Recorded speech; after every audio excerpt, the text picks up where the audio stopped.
Hello students, dictation 5 second बाद शुरू होगा।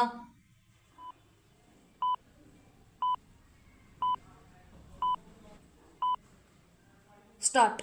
सुप्रीम कोर्ट प्रशासन को धन्यवाद कि उसने पूर्व मुख्य न्यायाधीश DY चंद्रचूड़ की ओर से सरकारी बंगला न खाली करने पर केंद्र सरकार को पत्र लिखा कि उनसे बंगला खाली कराया जाए। यह अभूतपूर्व है। दिल्ली अथवा देश के अन्य हिस्सों में सरकारी बंगलों में किसी को भी तय अवधि से ज़्यादा रहने की सुविधा नहीं दी जानी चाहिए।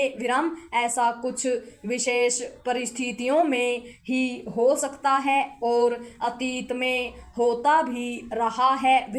यह ठीक है कि पूर्व मुख्य न्यायाधीश ने 8 माह बाद भी सरकारी बंगला खाली न कर पाने के कुछ कारण गिनाए हैं और इन कारणों को सिरे से खारिज नहीं किया जा सकता, लेकिन इतना तो है ही कि उन्हें नैतिकता के उच्च मानदंडों का पालन करना चाहिए।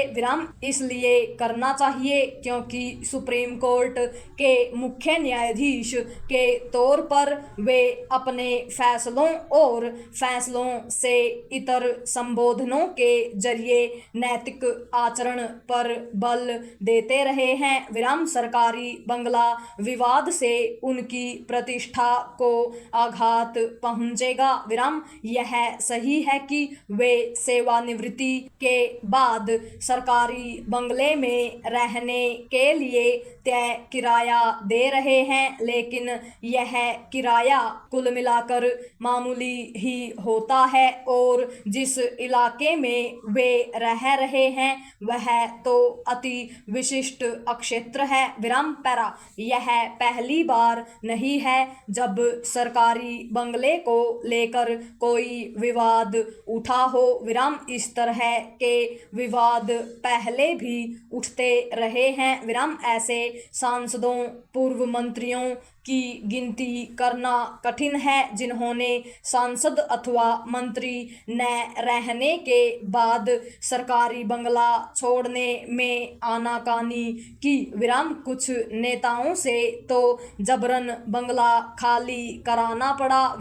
यह भी एक तथ्य है कि कुछ नेता एवं पूर्व अधिकारी अथवा कथित विशिष्ट व्यक्ति सरकार की कृपा से लंबे समय तक सरकारी बंगलों में काबिज रहे। कुछ लोगों की ओर से यह भी कोशिश की गई कि उनके नेता की स्मृति संजोने के नाम पर उन्हें अथवा उनके स्वजनों को सरकारी बंगला सदैव के लिए आवंटित कर दिया जाए। दुर्भाग्य से ऐसे कुछ नेता अपनी कोशिश में कामयाब भी हो गए। ऐसा इसलिए होता रहा क्योंकि सरकारी बंगलों में किसे रहना चाहिए और किसे नहीं, इसके लिए जो नियम कानून बने हुए हैं वे कुल मिलाकर कागजी ही अधिक हैं। इन नियमों पर सही तरीके से पालन मुश्किल से ही होता है। दिल्ली में केंद्र सरकार के बंगलों में अपात्र लोगों के रहने के किस्से तो चर्चा में आ जाते हैं, लेकिन राज्यों के ऐसे किस्से दबे छिपे ही अधिक रहते हैं। सच तो यह है कि कई राज्यों की राजधानियों में न जाने कितने अपात्र लोग सरकारी बंगलों में रह रहे हैं। सरकारी बंगले राष्ट्र की संपत्ति है। किसी भी सरकार को इन्हें किसी को मनमाने तरीके से आवंटित करने का अधिकार नहीं मिलना चाहिए।